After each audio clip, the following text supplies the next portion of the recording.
computer. All right. 3, 2, 1. Well, good morning, good afternoon, depending on where you are. Completely full house today, right on 11 o'clock. Today, I'd like to welcome a very special guest, a really good friend of mine and a coaching client, Cathy Cattell. I've known Cathy now for maybe 4 or 5 years, and I've been helping in the PRD business and working with Cathy on a one-on-one basis. And I've asked Cathy to do interviews with us in the past, and she said, look, that's not really my thing. And I think I caught her on a weak moment recently where I was helping her with a new staff member, and I sort of went a little bit above and beyond with some of the things. And then I said, Kath, I've got a favour for you, and I want you to say yes. And she said, what is it? And she said, I said, I want you to do a webinar with me and the crew. And she said, look, I'll do that. So Cathy, thank you so much for joining us today. I'm really looking forward to being on the other side of the questions with you for once. It's usually the other way around. Hey, what should I do here? But here's what I know from my point of view.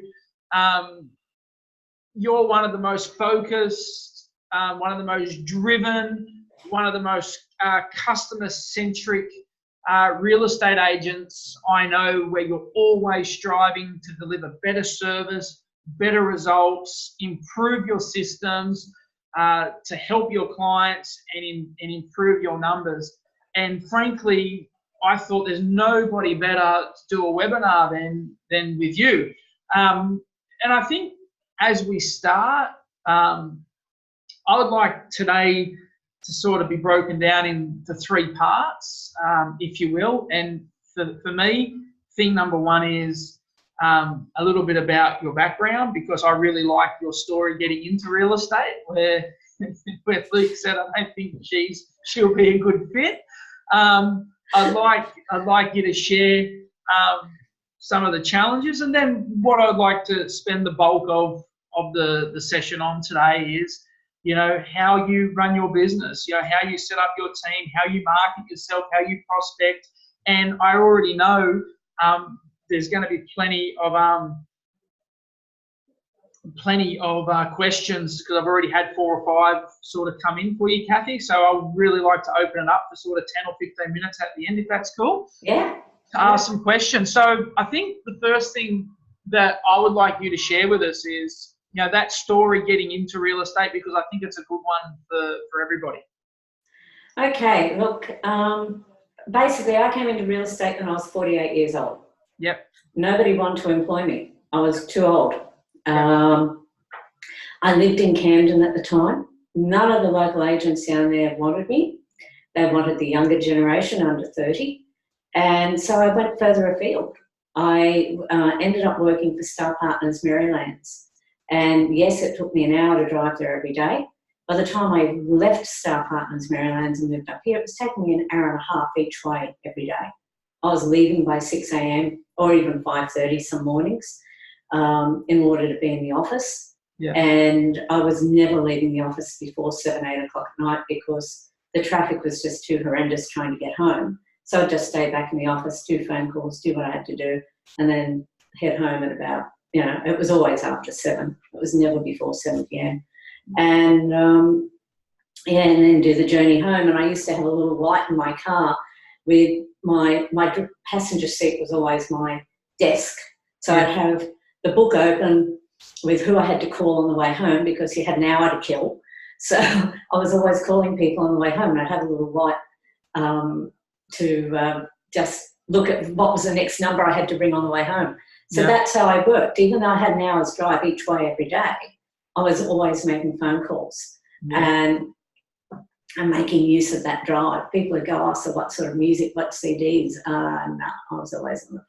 Making calls. And I know that's still the case, because we can do a training session, if we're doing our one-on-ones, and I don't know, it goes for 80, 90 minutes, you know, you get back to your phone and there's 10 or 15 missed calls. Maybe I'm going to get some flack from Luke for this, but when you started with PRD, you know, one of the things I always remember you telling me you know, Luke said, you know, you weren't the right fit, and I know you said to me, well, by the way, gee, was he wrong to start with?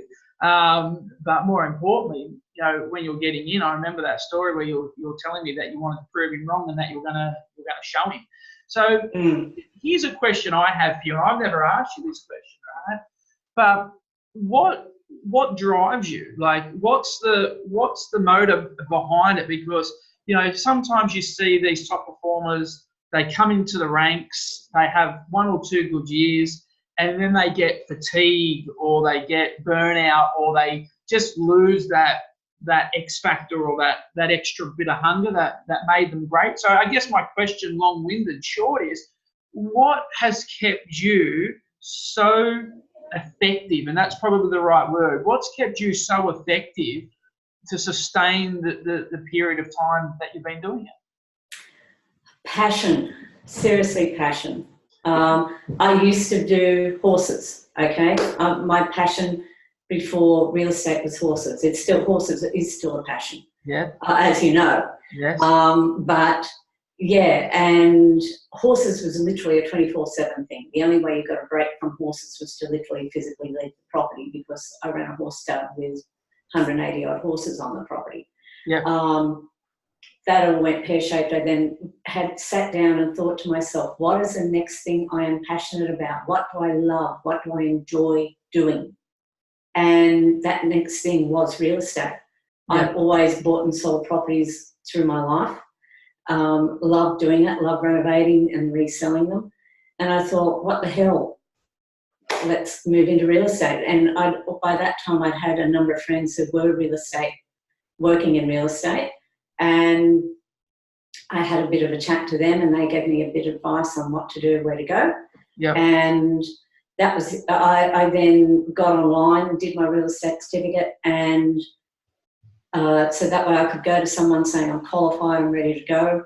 And it was just passion. I wanted to do something. I'm not a 9-to-5 person, never ever have been. Never. I know, Cathy. Ring me at 7:30 at night when I'm having dinner. Hey, or message you at 10 a.m. or 10 p.m. I can testify that you're definitely not, that's for sure. My day starts, 5 a.m. in the morning, and my husband, like Monday, I call Monday, my busiest days are Friday, Saturday and Monday. And 20 to 12 Monday night, my husband had long been in bed. He came back out to me at 20 to 12 and said, are you coming to bed or not? Yeah. I'm like, yeah, okay, I'm coming. But I was still sending text messages to people at 10 past 11. Yeah. Because that's how busy Monday was. Yeah. Well, let's talk about this, Cathy. And let's just get straight into it, because there's a couple of questions that I really want to know. And the first one is, how do you structure your business? And what I mean by how do you structure your business, let's just assume, I know your business really well, right? But let's just assume for the 100 odd other people that are listening, they've never met Cathy Cattell, $1.6 million performer, 130 listings, REV top 50 women in real estate. Tell me, there's a couple of things that I really want to know, right? And I'm asking from a listener point of view, how does Cathy get that many opportunities to do those presentations? How does she get to sit in front of a lot of people, hence the title of the webinar, how to list a lot of properties in a changing market? But let's start with, how do you structure your team? Just give us an insight, because obviously I know how busy you are, and I know how many deals you put together, but can you just drill down or unpack a little bit for everybody how your team actually works and functions? Okay, my team works. I've just recently employed Tom. Yeah. And I do, if I haven't got the people who can work with me and work on the same level with me and have the same work ethic as me, as you're well aware, they're out the door. They don't last. No. Hence, I now take people on trial. Everybody, trial is a really good thing. If you're trying to find a good PA. Take them on trial for a day, and they don't get paid for it. I just tell them part of getting the job is to come in on trial for a day and see how they go. And I had 3 people on trial, and the difference between the 3 was amazing. It was, It was really surprising. And I knew within half a day which one I was going to employ with advice from Aaron. Yeah.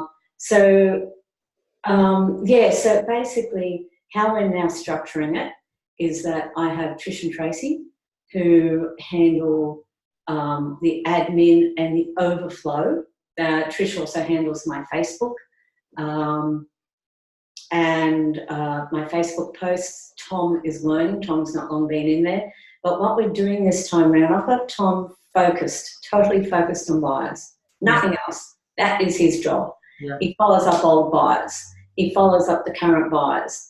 I send out a newsletter every week without fail. Now, it takes Tracy a solid 3 hours every Wednesday to compile this newsletter and send it out. And she times it to go out Thursday at 11, 12 o'clock. So people get a chance to read it during their lunch breaks and so on. And so Tom then follows up from those lead alerts. So every time somebody clicks on a property, and we get multiple email alerts saying this person's clicked on this property 4 times, this property 2 times, this property 6 times. Bang, Tom, that's Tom's job. Tom is onto that, to calling those people and having a chat to find out where they're at, what they're looking for. Yeah. Now, in the 3 weeks that he's been with me now, he's already got me this week alone into 2 appraisals. He must be using some of the scripts I gave him. Exactly. I hope. Oh yeah, but he's he's learning the scripts. And again, Tom's got the passion. He's got the drive. Tom's not scared to ring me at 8, 9 o'clock at night saying, "Kath, I've just emailed you a new script I want to try. What do you think of it?" And he and I are talking over the phone at 8:30, 9 o'clock at night on his new script. Yeah. And that's a kid that's been in the industry 3 weeks. And can I just pause for a second, right? And here's what I know, and this is what I've said to you in private. What I'm about to say to everybody: water finds level in this industry. And one thing, guys, if you're picking up on this, Cathy isn't afraid to invest in herself in regards to getting, recruiting, and hiring team members to help her grow her business. And one thing I've said to Cathy, and I've said this privately and I'll say it publicly, Cathy has a level of focus and intensity which is very hard to keep up with. Even I can do a half-day session with Cathy and I'm exhausted because the level that Cathy is able to run at for the length she's able to run at. So here's my point in sharing that with you guys. When Cathy was looking to recruit and hire, I said, "Cathy, you need somebody that can keep up with your pace." I said, otherwise you're going to, your expectation for them is going to be higher than their expectation. What's my point? This is the point.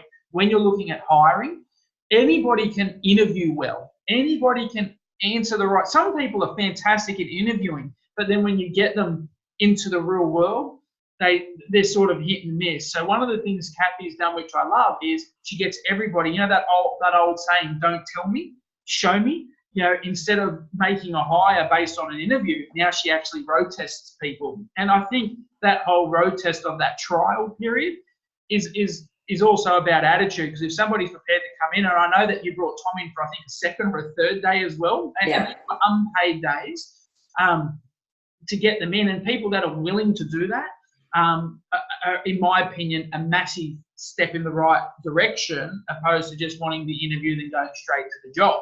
And, you know, obviously I help you, you know, we're obviously doing one-on-one coaching, and, oh yes, okay, I spoke to them and I gave you my 2 cents, but ultimately you're the one living, breathing, you know, next to them every day. So tell me this, Cathy, and I know that there's a lot of things that you're really good at within the industry, but tell me, what do you think, and I asked you this the other day, what do you think your superpower is? What is it that you're exceptional at when we're talking about getting business, getting authority signed, doing transactions? What's the one thing that you, if I had to put you on the spot and say you're really good at? Oh, well, you know me. I don't pick on that sort of thing. Look, I know one that is a standout. You're great at getting in front of people. profile on marketing. Yeah. That's one thing I know from looking at your business. So I'm not scared to go forward and have a conversation with people. You've No. got to be confident in a conversation. And again, that was something that we noticed every time, because I've gone through a lot of stuff, people. I've got to tell you, I go through a lot of stuff. Tom is up to something like PA number 9 or 10 in the last 2 or 3 years. And this is why I now trial people. I'd say that my strongest suit, people have come back to me and said they love how transparent I am. They like the fact that I'm so open and upfront with them. I have been accused at times of being too blunt, but I give them what they need to hear. If a buyer comes to me and says, I'm looking for X, Y, Z, I will turn around and say to them, I'm sorry, you're not going to get it in that budget. You need to go to this budget in order to get it. And they'll get upset and go, oh, it's out there. And I'm like, well, best of luck, but I can't help you. Likewise, when I'm getting in front, it's all about helping people. I love to help people. And I get people, like I got a listing the other month when this chap rang me and he said, I want you to resell my house. I've bought it, I've done it up, I want you to resell it. And I went, oh, okay, so how did you hear about me? He said, you were the only agent who took the time to talk to me when I was buying. Yeah, okay. And that is interesting in itself, because two things I know. One, you're prepared to get your hands dirty. And what I mean by that is do the things that other agents aren't prepared to do by having those tough conversations that sometimes other agents shy away from and say, I'll do them later. You know, I've seen you say, well, look, these are the ones that have got to get done, and you tackle them first, which is great. On average, Cathy, can you just give us an insight? And I'm talking about incoming and outgoing calls, right? Because I know you're a mobile office, you're always out and about. Yeah. And you're basically out doing appointments, and you've got a few people in the office doing admin stuff, and you're I call you the rainmaker, putting the deals together. How many calls on average do you think you would make or receive a day? How many? And I'm going to rephrase the question. How many conversations a day would you be having on average? It doesn't have to be like over 100. Over 100. Over 100. And I just want to pause for a second, guys. And I can testify to this because I've worked with Cathy for the last 4 or 5 years. And as I said, every time I've done a training session, always her phone's got missed calls. Here's what I know. Cathy is living, breathing proof of the more people you speak to, the better your chances of generating income. Here's also what I know. A lot of agents would struggle to have 100 genuine conversations a week, let alone a day. So if you're looking at this webinar saying, well, what can I take away? What are the tangibles? The very first thing I would say, this isn't rocket science. The first thing I would say to everybody is increase the amount of communication, the amount of conversations you're having with both your buyers and your potential sellers. That would be thing number one. Thing number two, Kath, I'd like to ask you and sort of drill down on is one thing I've observed in your business, and I love your passion towards it, is your hunger. Your hunger, but also B, your ability to get in front of people. So one thing I want to, and one thing I love when you talk about if somebody beats you or gets a call in, well, I didn't even get a call in, because the mindset of Cathy Cattell is if they're selling a rural lifestyle property, I should at least be in the conversation, regardless if they list with me or not. If they haven't called me, I'm not doing my job well enough, because I always get the sense you're not happy until you're getting a call into at least 110% of the marketplace. So here's my question I have for you, and that is, give us an example of the type of database marketing you do, the type of farm area marketing you do, and the type of social media marketing you do. Let's just delve into a few of those things. Okay. Well, what I'll do, I'll start from the basic, because let's face it, there's a lot of people in your panel that are listening to this that are probably right down in the bottom rung, flat out running with 4 or 5 listings. Okay. Guys, I've got to tell you right now, I'm running at over 50, and that's actually low for me. I've been concerned because I'm frequently running at 70 listings. Yeah. So I'm in a low. Well, we're talking about vendor management shortly as well. But okay, so look, how you get into those properties. That's really how I get in. To start off from the bottom rung, when I first came to PRD, I had nobody. I had moved into this area. I knew nobody. I literally, physically got a phone book and made phone calls out of the phone book. I just picked a letter and went, okay, A, let's start with A. The following day, I went and got the phone book and went, right, today I'm going to pick out a heap of C's. Yeah. And I rang people out of the phone book. That was how I started in this business, because I came to I'd only moved up into the area in 2010. I came to PRD in 2011. I had nobody, nana, zip. Yeah. I had nothing. So that's literally what I did. I got the phone, and Facebook wasn't a priority back then the way it is now. Yes. So I literally, and we didn't have the database that I now have. So I literally got the phone book and called people. Yeah. I begged, borrowed and stealed to get into other people's open homes. So that way I got the open home callbacks. Gotcha. And I got to... I'm going to ask, why did you want to get into those opens? Yeah. And the reason why I wanted to do other people's open homes was because I then got names, phone numbers, and being in front of people. So if you're just starting, say to your boss, say to anybody in there, do you want help with your open homes this Saturday? Yeah. I'm happy to go out, even if it's one or two, just go and do them. Yeah. And that way you're getting your name, your face in front of people. That's where you have the opportunity to have a conversation and talk about what they're looking for. The one big question I ask when I get people at open homes is, what are you looking for? That is, and believe it or not, people don't ask that.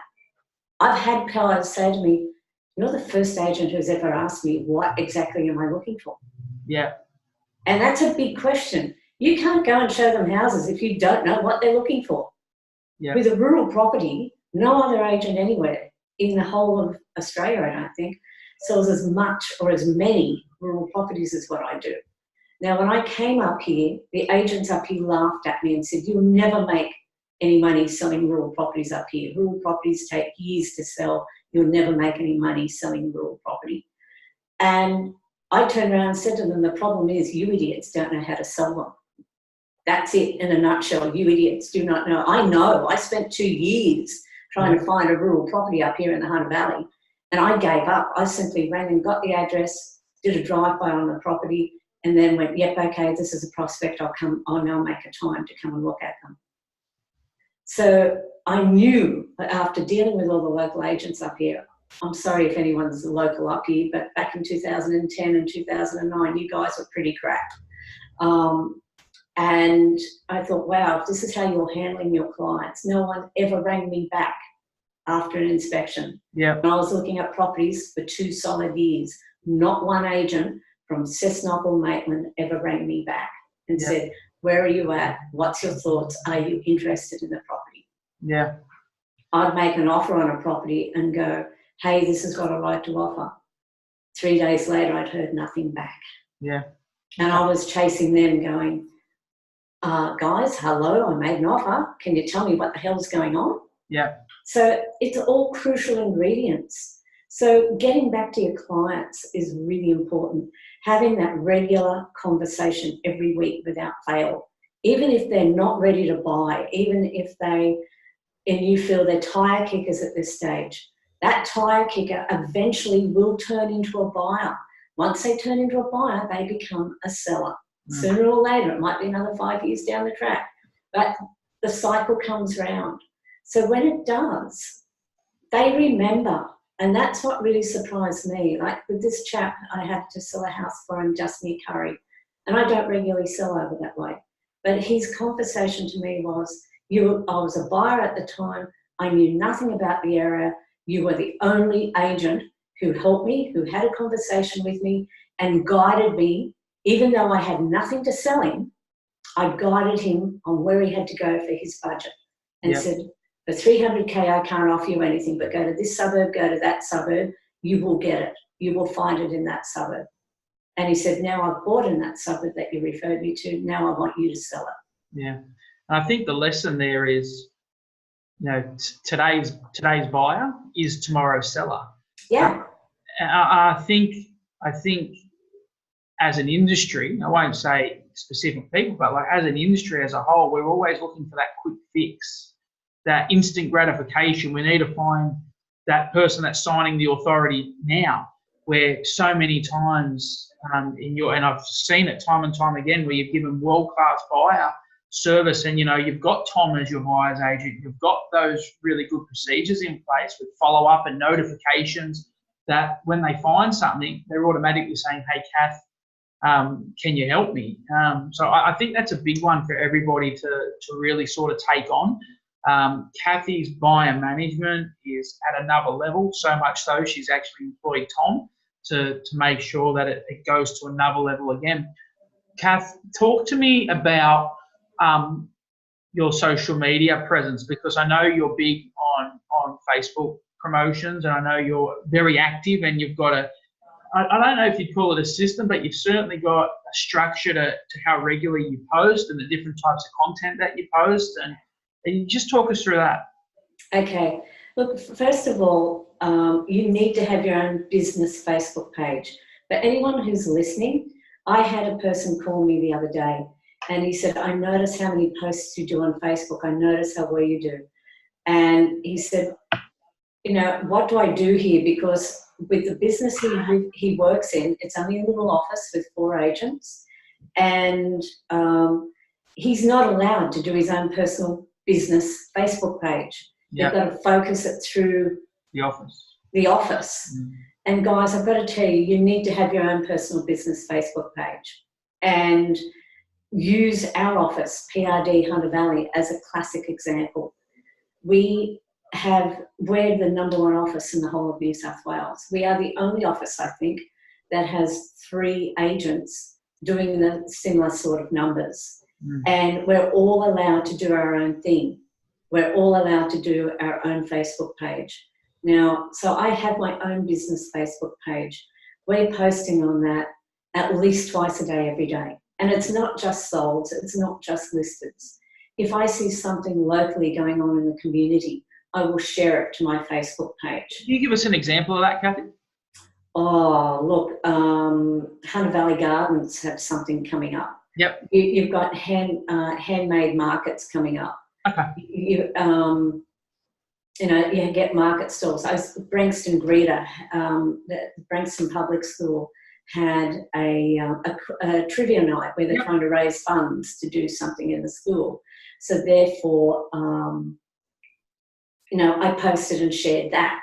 I actually shared that to my personal page and my Facebook page.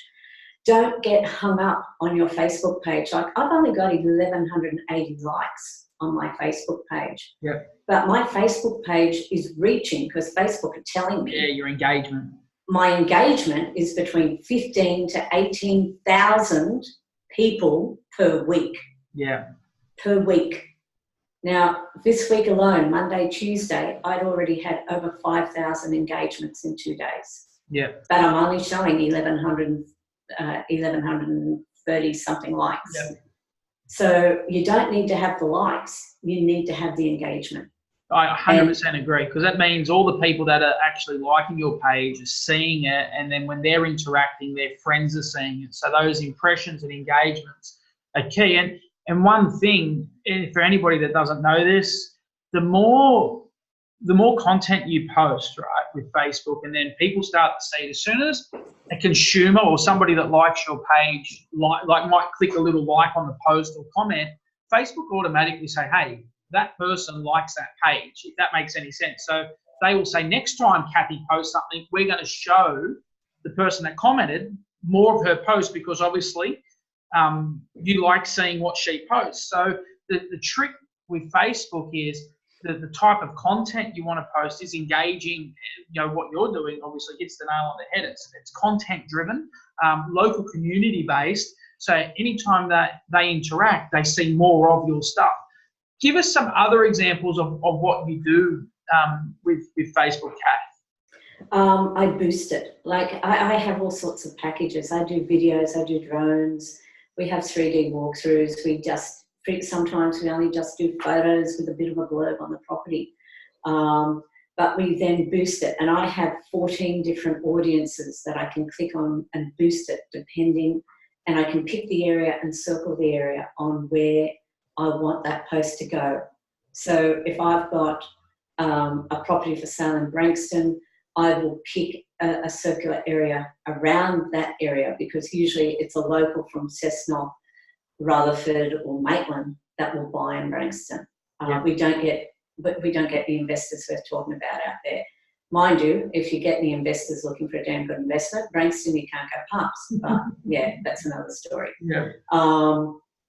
But for some godforsaken reason, investors don't go there. So we're relying on first-time buyers. We're relying on upgraders. Yeah. And that, you know, so I circle it out to areas that I know are always looking in Branxton, and I boost it to those areas. But I don't go out for a 10-kilometre radius. I keep it down to 2, 3, 5 kilometres so that it's central to that area, and you're not going out to people that you don't want, that don't need to see it or aren't interested. Yeah. So you're picking your audience and making it a concentrated audience. I do go bigger when, like, I've got a rural property. A lot of people who buy my rural are based in Newcastle, Central Coast or Sydney. So then I boost it to those areas. I don't often boost rural properties to locals. It's more the out-of-towners that are selling their wonderful $2 million homes and retiring up here with cash in their hand. Yep. So I boost it. I pick certain areas and I boost it to those areas. But so again, yeah. So one thing, like if anybody is listening, you know, obviously, you're doing good quality content, but you're also doing direct Facebook market, and you're selecting targeted audiences to who you think are going to buy property, who you think could potentially sell with you. So you're not just doing posts, you're doing paid advertising and targeted advertising as well, which is awesome, because really they're two different things. Having regular content is one thing. Having a direct marketing strategy is a completely different kettle of fish, and it's a thing that a lot of agents don't do. And you need to do it. Just to say that, guys, it's taken me a good 2 years to be doing this now, maybe even 3 with Facebook. It doesn't happen overnight, but I get constant interaction. I get constant messages. I've sold properties purely off Facebook. I had a classic example with one where it had been I get a lot of listings from other agents, and one listing had been on the market with another agent for over 7 months. Now, this was about 2 or 3 years ago now, when I was just starting Facebook. Yeah. And I put this property through Facebook. And I hadn't even boosted it. I'd simply put the post on Facebook. It got 30 comments. You know, the interesting fact was 15 of those people who commented came to the next open home. Yeah, wow. We sold it. We sold that property after being on the market with another agent. It was on the market. That agent was telling the owner there's no way he's going to get over $750,000. He was going to, drop the price to $730,000. That buyer owner called me, took me on, asked me to sell it. We sold it in 10 days and we got him $770,000. Yeah. And in that 2 open homes, we had in excess of 30 people, of which 15 came purely off Facebook. And it's interesting because when you look at, your traditional marketing, like let's just call it an ad in the paper, that's like fishing with a handrail off a wall. With Facebook, the audience you can have is like having a commercial fishing boat with a net. You can just cast your net so much wider to people that you may have never been able to reach anywhere else. Adele had a good question, and I'm going to read it. I saw that about where do I boost it, or do I pick target groups? No, I don't, because you're too restrictive. You are way too restrictive. You just purely do it demographic. You pick a town and you want to go within a couple of kilometres of that town. Yeah, cool. If you've got a house that you know is only going to sell local, pick your local area. Yep. Pick that area and go within a 5 kilometre radius. 10 kilometres is just way too big. It's like throwing hay out to the wind, basically. So, yeah. Cool. Okay. Tell me, Kath, one thing you just mentioned around you obviously are called upon to help fix up, repair and sell other agents' listings that have been on the market. Can you tell me, is there a specific strategy you use to be the second agent to get the call in, or is it just that they're seeing your results and your track record and they're calling, or is there something deliberately that you do with expireds, or? It's a combination of things. I quite frankly, I don't get time to call expired listings, but it's a good thing for someone Yep. who is starting off and is at the lesser level than me. Okay. Yep. What happens with me is that people, it's either like one house. It was on the market with not one but 3 other agents for 9 months. Yes. And they admitted when they finally came to me, and I was agent number 4, they admitted that they hadn't wanted to come to me because I was a dearer fee, and they kept going with the 2.2 agents, and the 2.2 agents were just chipping them down, and making them drop the price. I went in there and they said, you know, like, we've gotten down to 360,000 now, and we can't afford to sell our house for 360. We need at least 420 for it. I'm like, well, why have you let it go down to 360? Okay, so what we do, we take it off the market, give it a rest for a week or 2. We put it back out there at the price that they need to get. Yeah. So in this case, 420,000. And it took me 4 weeks, but we sold it. Yeah. And they, you know, and yes, my fee is 2.75 to their 2.2, but the results in the pudding. So while they tried to save $1,000 or $2,000 in fees, or $2,500, yep, they're about to lose $30,000 in sale price.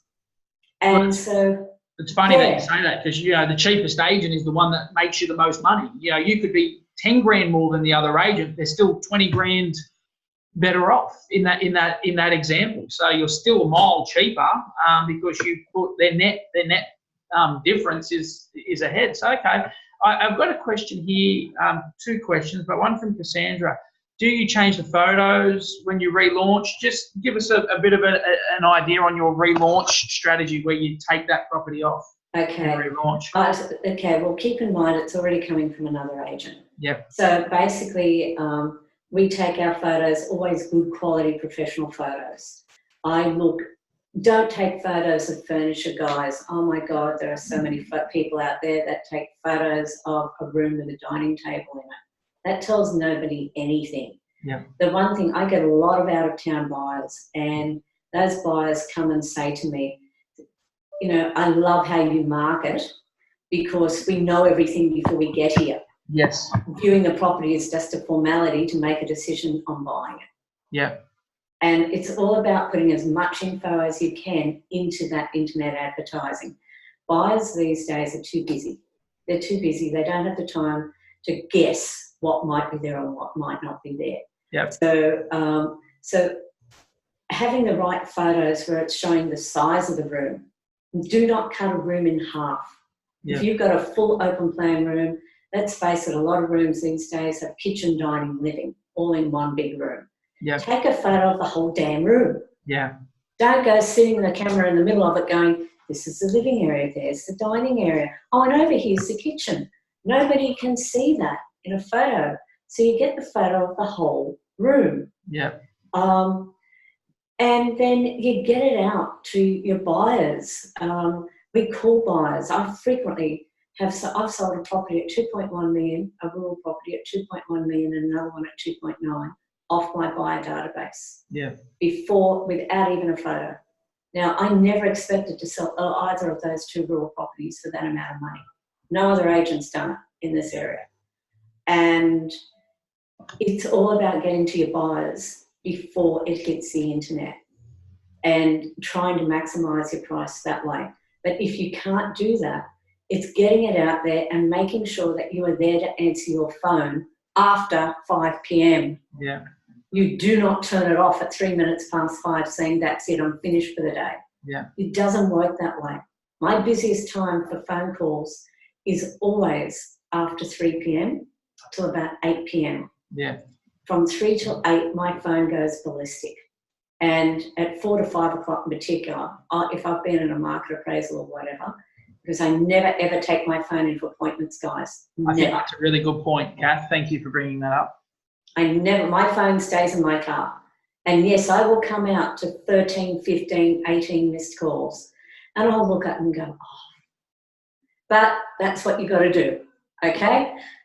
Well, That's what you sign got up to to do. real estate. You don't just sign up for the fun bits. You sign up for all of it. That's You do. That's part of the deal. That's it, and that's part of it. And I go, oh crap! Now I've got to collect up on all these calls. Consequently, that's why I'm still making phone calls at 9 o'clock at night, because I'm catching up on the whole missed saga of calls during the day. But that's what's part of real estate. That's what happens. And you know, I know for a definite fact up here, 99% of agents up here, because I couldn't believe it one day. There was a Cessnock agent. They'd already lost 5 listings to me in 1 month. Yeah. And I was literally ringing them, and it was 3 minutes past 5. I was ringing them to say, hey, can I pop in tomorrow morning and pick up the keys? You've just lost another one. Yeah. And call you like to make. And 3 minutes past 5, and his mobile phone was already diverted to an after-hours answering service. Yes. Yeah. It's And I even stopped and looked at my watch and went, huh? Yeah, it's not time. Look, real estate isn't a job, it isn't a career, it's a lifestyle. You know, the phone will ring, you know, and that's part of it when you sign up for it. Talk to me about this, Cathy. We'll go through. There's lots of questions coming through, and guys and girls, I promise we'll have plenty of time to take some questions today as well. I want to know how you market to your potential sellers on your database. I want to know, how are you engaging your database? What are some of the things that you're doing to get calls in from potential sellers? Okay, it's all about just keeping up the customer service, and it doesn't happen overnight. Yep. You've got to keep, I can't say that enough. I started with PRD, it was absolutely zip in 2011. Yep. But where are we now? 2019. Yep. It was 2007. Let me think, hold on. I did have a really super duper buyer manager who helped me jump 1 year there. I can't remember what year. I was doing about 880,000, and this is where the right staff become important, guys, because I was hitting a brick wall. I could not do any more until I employed a PA, and I was sitting at 880. And when I finally got the right PA, he helped me get up to 1.2 million in 1 year. Yep. So we jumped from 880 to over 1.2 in 1 year. Yep. And again, it's all about, he did nothing but buyers. He didn't do the listings, he just got buyers. He talked to buyers. If he was out waiting in front of a house, he got a listing for me one day. He was out waiting for a buyer to turn up who was 20 minutes late. There were some people across the road who were doing gardening. So he literally walked across the road and just had a chat to them and said, hi, how are you going? Hi, I'm Michael. And he just had a conversation with them. Yeah. Turned out they were gardening because they were getting ready to call in agents to list their house. Yeah. I got the listing out of it. Yeah. Instead of that buying being 20 minutes late, that was super. Yeah. But yeah, I got that listing out of it. And that was his thing. He didn't, because he was sitting there waiting for a buyer, he didn't just hang around waiting. He made use of that time by having a conversation, because I'd always do it into him. It's about conversations. It's about talking to people. Forget emails, guys. Forget emails. And that was the issue I've had with some of my PAs, because they were too damn scared to pick up a phone and have a conversation. Yep. Like, as you know, with Tom, one of the guys that I came in, and this is where you can't pick appearance either. Tom is the most untidy appearance you could ever have. I even said to Aaron, Jesus, he needs a haircut. He needs a haircut and a good suit before I hire him. That was the first thing I told him. Yeah. If you want this job, you need to A, get a haircut, and B, go and get yourself a suit. That was the first two things, and change your wardrobe. Yeah. Whereas the other guy rolled in, all dressed neatly, beautifully, immaculately presented. But when I trialled him for the day, within 3 hours he was doing my head in, because he was just sitting there. You'd give him a job and he was just sitting there and he was just waiting. And I'm like, so what's happening? What are you doing? Oh, I'm just waiting. I've done that. I'm waiting to know what I have to do next. Yeah. And there's none of that. You've got to have the foresight. You've got to have the nous, and it's common sense. You don't have to be smart, guys. I'm not smart. I'm not smart by any means. That's my old school teachers that. It's just wanting to do it. You've got to as soon as you finish one thing, you're on to the next. Yeah. I think that's one thing, if I can pause for a second, Cathy, in working with you one-on-one and doing our coaching sessions and knowing you for the period of time I have and the time we've spent together, is you have, and this I want everybody to pick up on this, have a really good ability to not just focus on what the current task is, but it's like chess. You've got to plan your next 4 or 5 steps ahead. So that's great that you're busy right now, but what comes next? What are the next activities? What's the next thing that's going to keep you busy to make sure that you're constantly got a full diary? Where I think a lot of agents will focus on one task at a time, then we tick that off, and then we spend half an hour saying, well, what are we going to do next? I think having that ability to look a little bit more forward and plan a little bit more in advance is one of your big skills, because you're always on the go. You always have got something in the diary. And more importantly than all of that, it's always productive work. And here's what I know. I've done this in my own business, and I've looked at my salespeople. An average salesperson spends on average 8 to 10 hours a week being productive. And what I mean by that, in dollar productive mode, yet we might be in the office 40, 50, 60 hours, whatever it may be. Basically, if you're going to exchange time for money, you want to make sure you're getting the most amount of money for your time as possible, and that is in doing that productive work. Tell me, Kath, back onto the database things, because I'm seeing lots of questions here, and we're gonna start just doing a bit of Q&A in about 5 minutes. So if you've got a question for Cathy, hang around. We can't hear Aaron. We can't hear very well. I'll try and talk up, Paul. With your database, Cathy, what are some of on average, like, tell me, what are some of the things, like, I don't really mind how big your database is, because everybody's database is going to vary in size, but what are some of the things that you're doing to engage your sellers? Are you sending out newsletters? Are you sending out text? Are you direct mailing them? Are you calling them? Are they on action plans? Talk to me through how you stay in contact with everybody on your database. Okay, well, the weekly newsletter is the first thing. Yep. So that's Tracy's job every Wednesday. Going out. Is that going to buyers and sellers? Yes, it goes to everybody. Yep. We've got a lot of stuff. We've got thousands, literally thousands. What's in there? What's in the newsletter? Okay, the newsletter I use is actually from iRealty. Yep. So it's a company that helps you produce it. They do a template according to how you want it. Yep. And they and then you go in and you just plug in what you want in that template every week. Yep. You time it to then go out at what day and what time you want it to go. Yep. So Tracy does it Wednesday morning to time it to go out Thursday. Yep. Now that in itself is an unreal source. I've sold properties off that newsletter, directly off that newsletter. Yep. I've had people come from Bondi and Katoomba to the Hunter Valley off that newsletter for my property and no other property. Yep. And guess what, guys? They come and buy it. Yeah. They come and buy it. I had a classic example where I had a client that I'd been showing houses to for over 6 months, and they were looking for a house on 1 or 2 acres. One Saturday they rocked up from Bondi. They rocked up at 10 a.m. for an open home with an 1800s old home on 1800 square meters in Maitland. And naturally said hi, and I was really surprised. And anyway, they were there for the whole open home. By the end of the open home, they were still there. They walked up to me when everybody had left and said, "Cass, we want to buy this." I said, "You what?" I said, "This is so alien to what you've been looking at." And they said, "Yeah, we know, but we love this home. It's what we want, and we would never have thought of even looking for this sort of home if we hadn't seen it on your newsletter." Right. And it's interesting, isn't it? Because there's 2 types of buyers. You've got your passive buyer and your proactive buyer. And sometimes those passive buyers are just sitting back. Yeah, your proactive buyer, they're on realestate.com domain. They've got every app looking at every property, benchmarking.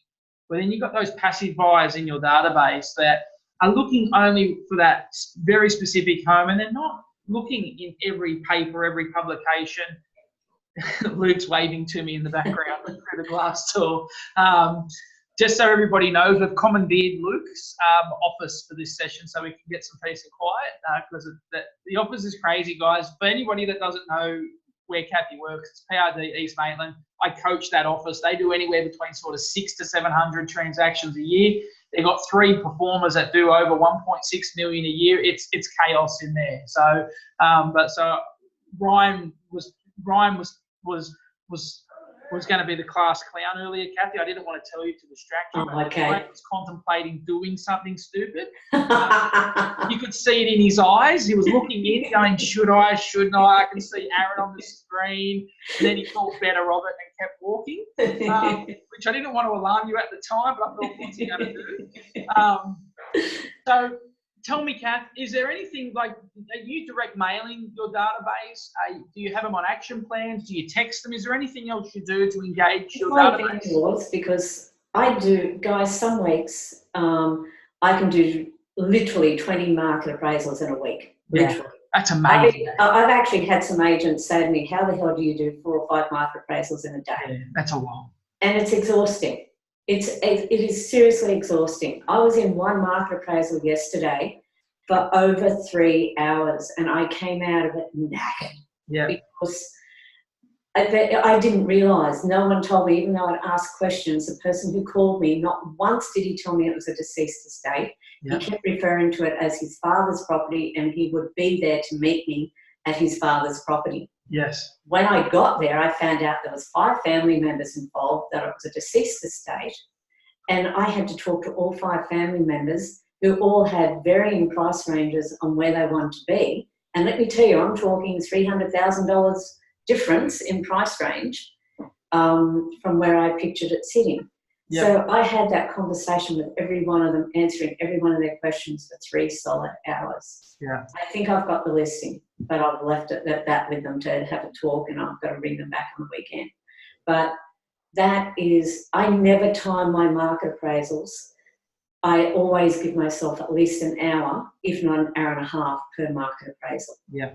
Rural market appraisals, I allow a solid 2 hours every market appraisal. Yeah. And if I have to start that market appraisal, don't be scared to say to owners, can I come and see you at 8 o'clock, 8 a.m. in the morning? On a Saturday, I frequently end up doing market appraisals at 6, 7 o'clock at night because that's the one time that some owners are available and I get there. But, sorry, getting back to your question about how do I communicate with them, the newsletter is the first thing. Yeah. That newsletter goes out to sellers, it goes out to buyers. A lot of the people on that newsletter are passive. They are passive.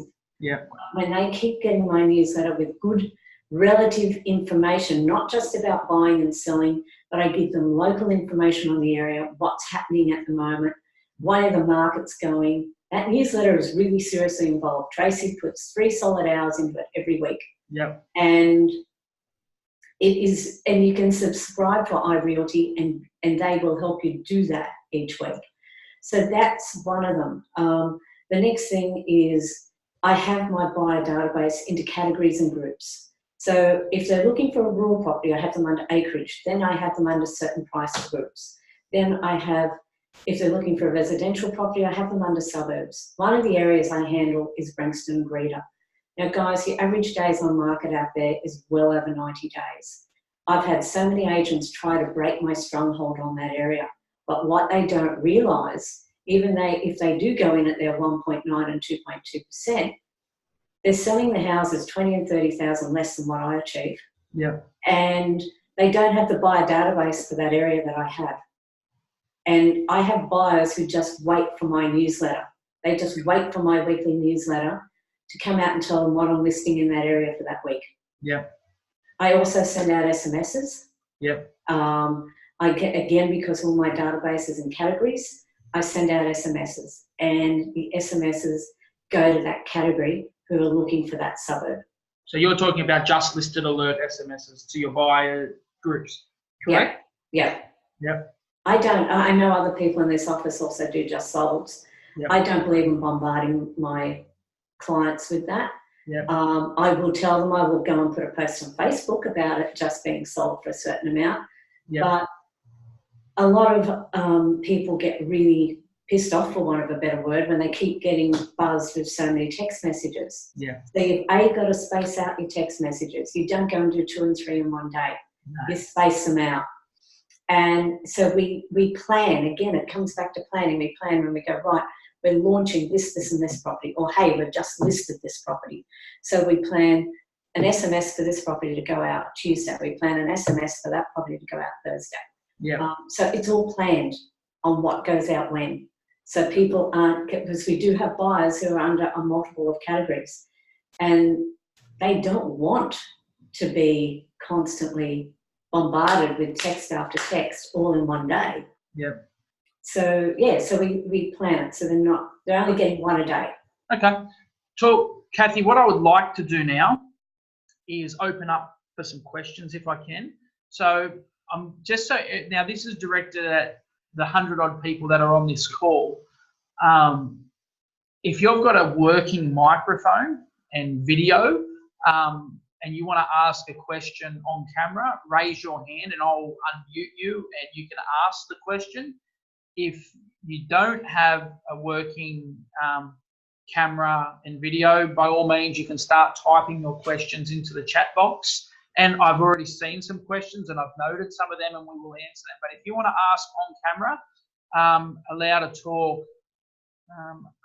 If I pronounce your name wrong, I am apologetic. Antri, I think. If that's how I pronounce your name, I'll let you speak. Here we go. I'm going to unmute so you can ask some questions. All right. No, you're unmute. Okay. So no, you're still, No, she's still muted. Still muted. All right. Well, I will remove. Can you hear me now? Yeah. Yes. Oh, yes, we can. Okay. I was about to Thank cancel. you. You're good. You're good. Fire away. What's your question? I wanted to know, I come from a strictly FMCG marketing background and business background, and I am very interested in knowing what is the best way to segment your database. Is it by suburb? Is it by life stage? Is it by investor versus residential customer? Please. Oh, it's everything. It's absolutely everything. I've got hundreds of categories on there. And this is where I'm very careful about what I send out in text messages, because I've got a category for developers. I have a category for investors. I have, and those investors, like if you were to go into one of my clients, you'll see them under 4 or 5 different categories. They will be under acreage, then they'll be under Brankston for acreage. They'll be under acreage and only for Luscantire and Lochinvar. They'll be under acreage only for Brandy Hill. If they're buying, because they cover such a massive area, and particularly with Brankston and Greta being such a specific area that not everybody wants, every time I get a buyer for that area, I tag them, regardless of whether they're investor, developer or whatever, they go into that category. So yes, they're under everything. If you could see my database, there's hundreds and hundreds of boxes that they can get put under. So ultimately, one customer can have multiple categories. Excellent. Thank you so much for that. Thank you. All right. Yes. All right. So any other questions on hands that want to ask the questions via voice, let me know and I'll bring you in. I know you did, Amanda. So Amanda Lawson, I'm going to bring you in to talk. Here we go, Amanda.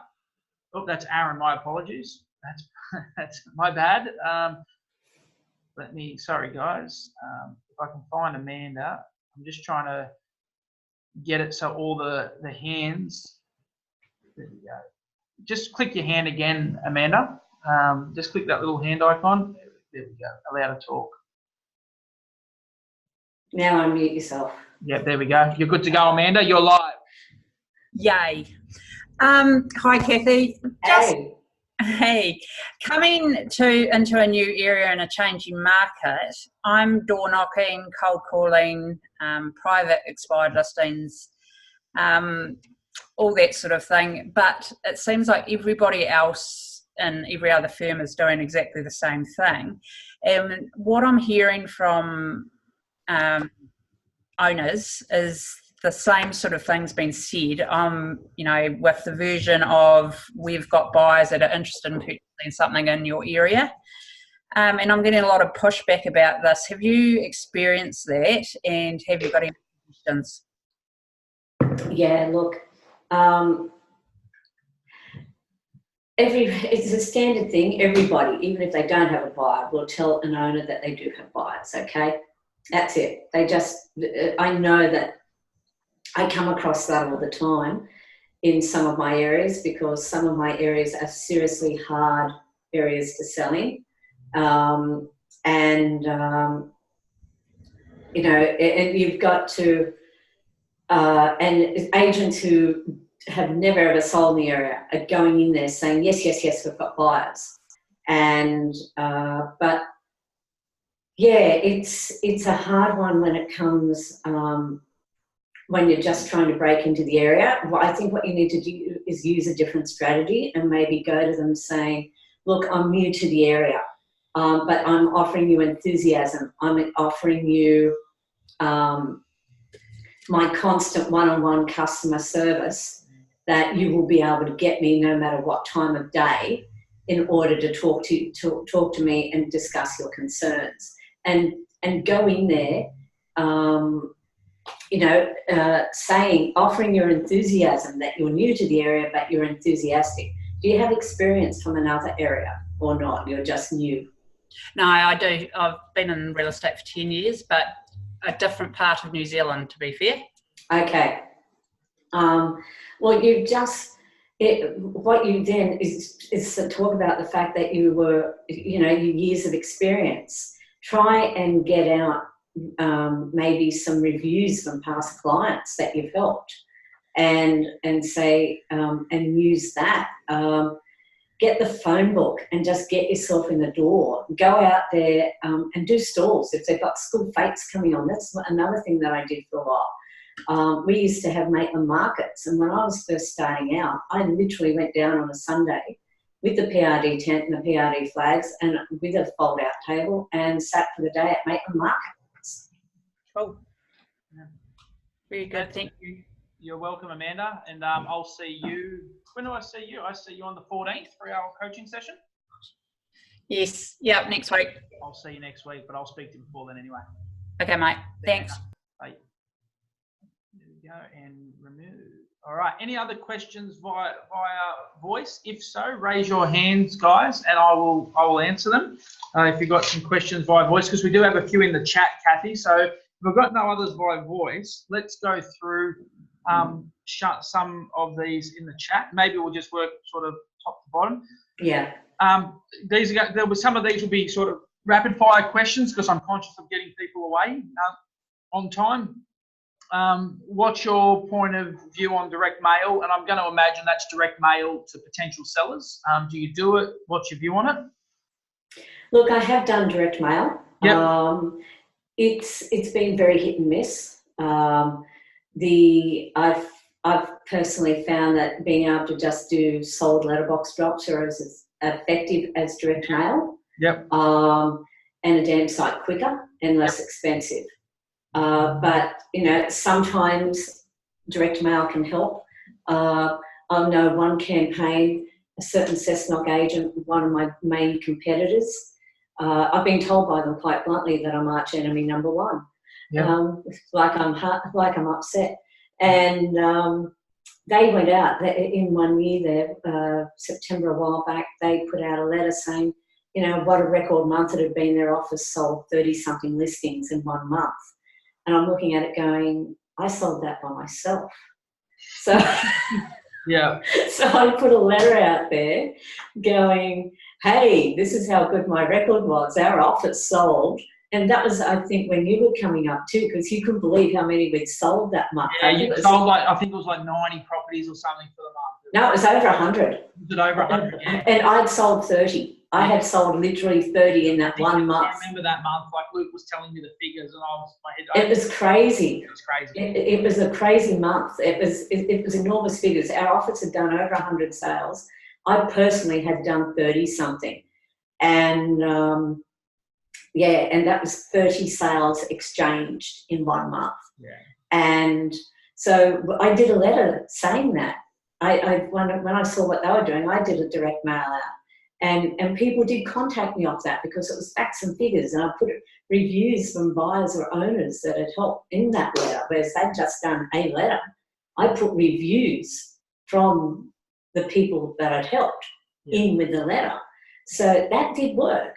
Yeah, that did work. But two things to anybody listening. Thing number one, promote your wins. Second thing, have case studies. Case studies give people the self-belief that, hey, if they can do it for them, they can also do it for me. Case studies are a very powerful thing when helping clients. A couple more questions, because as I said, I'm conscious of everybody's time. Craig Patterson asks, I've looked at your website, some of your listings are fixed price. Like you've got some, for example, for $320 as a set sale range, and then you've got others with a range. What's your preferred sort of marketing strategy? Like, is it fixed or is it range? look, my preferred strategy is a neg range, but not every owner likes that. Yes. Some owners, particularly elderly owners, can't grasp that neg range. Yeah. But eventually, if things are going quiet with the listing, eventually after 3 to 4 weeks, I will say to them, look, we're not getting the buyers through. Please let me do the price range and do the neg range. Yeah. And I've got a classic example right now of that, where the owner was absolutely adamant he only wanted the house on for $385,000. Yeah. We'd gone from a couple of people to zero, literally zero. Yeah. And I said to him, will you please now let me do the neg range? And we did the neg range from 350 to 385. Yes. Changed it on Tuesday. On Saturday, we'd gone from zero to having 7 people through the open home. The following Saturday, we got another 5 people through the open home. We started getting more buyers through on private inspection. Because when you're on the internet, as you should know, the internet runs in 50K categories. So 300, 350, 400. So at 385, we're only capturing the 400 buyers. So 400 buyers frequently have really high expectations as to what they're going to get for 400. Yeah. Whereas at 380, whereas when you put it from 350 to 385, you're getting your 350 buyers going, holy crap, look what we can get for 385. Yeah. Brings in an audience. Yeah, it brings in a whole new audience. And I now have that property has been sitting on the market for months, absolutely months. And I now have 3 buyers on it. Yeah. And while we couldn't have it at 385, we've now got an offer on it. We've got 3 buyers on it at 370. Very good. But we got that 370 by having it from the 350 to 385 neg range. Yep. Talk to me, Cathy. A couple other questions we have here. Do you do any sort of letterbox drops to the farm area? If so, like what's your typical sort of send out? Saeed asked that question. Hopefully you're still on the call. Yeah, look, in regards to letterbox drops, I hammer my areas. Yes, letterbox drops are a big thing. I'm out there, I'm not, but I pay people to go and do them. But you've got to be careful on that, because I've been caught a lot of times where people are telling me they've done drops and they haven't. Yeah. But I do have a guy at the moment who's really reliable, and he drops 2 of my suburbs, and then I've got 2 disabled people that cover another 2 of my areas. That one goes around on the bike, the other one just loves to work. It's a bit of pocket money for them, if they're on a pension, on a disability pension, so they go around doing my letterbox drops. That sounds awfully familiar from one of our coaching sessions, I think. Yeah, that's right. But it's good. So the answer is, Saeed, there's constant marketing material going out, and that's one thing. In everybody's business, you're going to have peaks and troughs throughout your career where you're going to have busier months and quieter months. The trick is that you've got a consistent marketing plan, so it sort of takes the edge off the spikes of both the high and low. A couple of I know even with our guys in here, guys, just getting back to drops for a minute, yeah. Our guys in here do stop the letterbox drops because they feel they're not getting anything out of it. I don't. No. I just keep it going. Every suburb gets dropped twice a month. That's it, religiously. Okay. So every area you work in gets hear from you minimum twice a month. So 20 times a year, outstanding. Yeah. And what I use is content. It's not a generic. Don't forget that crap about spring and winter and everything else. It's sold.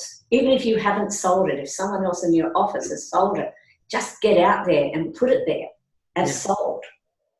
And that's what we do. I think the last question I'm going to finish up on to let you get on your way and everybody else, but I think it's a very important question. Talk to us about how you do your vendor feedback. Talk to us about, running with 50 listings. How do you service them? How do you stay in contact with them? And how do you, keep them up to date with what's going on? Well, if they're already getting good, consistent inquiry and good, consistent inspections, it's really easy to keep in contact. Yeah. Because you're giving them feedback. And I always make sure that every owner is aware of feedback immediately after the inspection. Yeah. One of my buyer specialists go out and do the inspection. They have what we call the back phone. The back phone has every single vendor's name and phone number in it, and they have to ring that vendor immediately after it and say, right, we've just done the inspection, we're finished, you can come home. The feedback was bang, bang, bang. Yes. Or, hey, even if you don't have feedback, don't lie, guys. Do not lie. You've got to be honest and upfront with them and say, look, the person was very tight-lipped. I'm really sorry. I don't have any feedback for you at the moment, but I will call them tomorrow, and hopefully I'll be able to get a bit more out of them by then and be able to give you more clearer feedback. Right. If you don't get anyone through an open home, tell them you haven't had anyone through an open home. Yes. I've had heaps of zeros on my open homes lately. You just tell them that. I've had agents lie to owners that they've had numbers through. And guess what?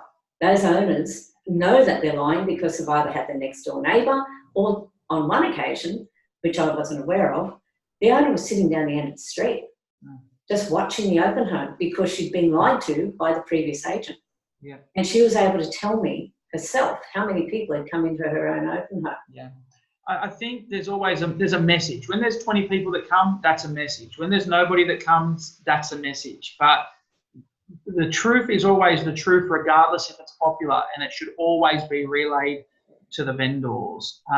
So before we finish up, do we have any other questions? Otherwise, we will... I've just quickly noticed, just to run through a couple of quick questions here for you guys. A couple of them said, how much do I spend on Facebook? My Facebook bill is never under $800 a month. Yep. So 10 grand a year thereabouts. Yeah, it's a minimum of $800 a month. I don't go nuts. I don't go spending $70 to $100. My Facebook posts are anywhere from $20 to $50. And I'm going to imagine that that's part of your vendor marketing. Yeah. Like you're getting your vendors to supplement that as part of their marketing. That's part of their marketing costs. Fine. Yeah. Which I wanted to ask that just in case people think you're spending personally. No, that's the vendor's contribution as well. Any other questions? Well, someone said, what if the listing is aging? That is 6 weeks or longer. Jesus, guys. Sure. No, I don't know. My listings are never under 6 weeks. I'd like it to be, but it's not the area up here. Yeah, your lifestyle. Some of them can be on for 6, 12 months. Oh, keep going. Was it a year or something? Yeah. Yeah. Yeah. There was one that had been on the market for 4 years. It's in vendor feedback. And in regards to vendor feedback, again, it's just being straight up. It's saying to them, guys, I'm really sorry. Like rural property, with the drought and everything, rural property since Christmas is as dead as a doornail. Yeah. It's seriously as dead as a doornail. I've had properties where I've had nobody come through. And I've just tell them that. I'm so really sorry, guys. We've just got to be patient. You've got 2 options here. We sit and play a waiting game, or if you're happy to change the advertised range, I never say a price drop. If you're happy to change the advertised range that we currently have it in, that could entice more buyers in the door. Michelle asked, do you still contact those people weekly? I wouldn't say weekly, no, I'd say more fortnightly. Okay. But keeping in mind, they know it's a slower market. Very good. All right, I think that's about it. Also, guys, I've had a few text messages from people today that said they couldn't get on the webinar. So I will send out the link if you're one of those people watching the replay. We're fully booked, completely subscribed. I also had a few other people text about the coaching that I mentioned that I do with Cathy. If that's something you're interested in and you want me to help you grow your business, as I've been working with Cathy, I know, get in contact with me, shoot me an email, text. Happy to have that conversation separately, make sure we're a good fit. Other than that, Cathy, I don't think there's, how big is your team? And what does That's each a good do? question. Yeah, so you want to answer My that? team, there's myself. And this is another thing, guys. Don't be scared to take on somebody that's older. I have 2 ladies that work 3 days each. Tracy works Monday to Wednesday. Trish works Wednesday to Friday. So they overlap on a Wednesday. And on that Wednesday, that's when they communicate with each other. They give each other an update as to what's been happening. So it flows for the rest of the week. So don't be scared to job share. If you've got somebody who could do the job but can only do it 2 or 3 days a week, that still works, because as you know, Aaron, I've been doing job sharing with these 2 girls now for 3 years. Yeah. And it works really well. And then I have 1 full-timer. And that 1 full-timer is currently Tom, since I go through them a fair bit. I think Tom's a keeper. Yeah, I think Tom's a keeper. He's doing great guns. So then I have the 1 full-timer. Tom's day off is Wednesday, because that's when I have Trish and Tracy overlapping for the day. So he works. I work 6 days, 7 days a week, guys. I don't take a day off in the middle of the week. But I do make it religious that I have Sundays off. In regards to Tom having his day off, he has Wednesdays and Sundays off. And Wednesday is a day that Trish and Tracy come in together. So we've still got 2 people in the office to keep everything happening. Yeah. And Tom leaves notes. He leaves an update for Trish about what he needs done today while he's got his day off. Cool. All right. Mick asks, Cathy, do you do coaching? No, I'm not taking over your job. But look, seriously, I'm happy to, if anyone's got a question that they want to ask me, please, you're really welcome to give me a call or email me. My email is Cathy, CATHY, @PRDHunterValley.com.au. Or you can message me through Facebook. I've got 2 Facebook pages, my business and my private. You're really welcome to do that. I do regularly have people just pop questions to me, like the chap the other week asking me, he saw all my Facebook posts and he said, how do I get around this? And he rang me. He said, how do you manage to do it? And we're not allowed to. So I'm really happy to help anyone out. Yeah, very good, very good. So it's Cathy at PRD Hunter Valley. Henry says, how many listing agents? It's just Cathy doing those listings. Michelle, send Cathy a friend request. Mick, I think Cathy answered that. I do the coaching for Cathy. How long have we been doing coaching for? A couple of years? 3, 4 years? Yeah, a couple of years. And you always bring out the best in me, because you always ask me the questions that I very rarely get asked. So, and sometimes I think I say to you, Cathy, let me think about that and come back to you. So I do get some pointed questions, but I do love our sessions. And I remember one time, I do remember this as we finish up, you said to me, Aaron, we were doing coaching for about 18 months. You said, Aaron, I'm frustrated, or I'm disappointed in our coaching. I said, why is that, Cathy? You said, I'm not getting the amount of referrals as I was getting before our coaching, but your figures, I think, went from that year 1.3 or 1.35 to about 1.6 odd. I said, but our figures went up. But you said, but my referrals went down. And the system we put in place was less of Cathy and more of the team.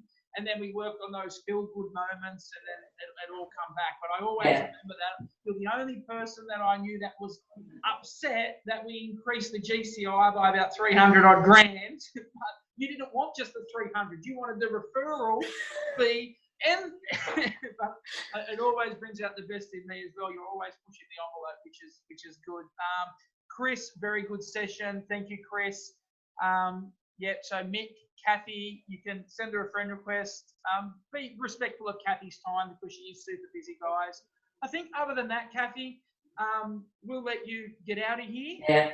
Go do your thing. I can see Jai stinging to get in the office as well. He can wait. Yeah. And, awesome, guys. Thank you so much for sticking around. Have a great day. I'll speak to you probably next week, Kath. No worries. Take care, Thank you. Take care. Bye-bye. Thanks, guys. Yeah.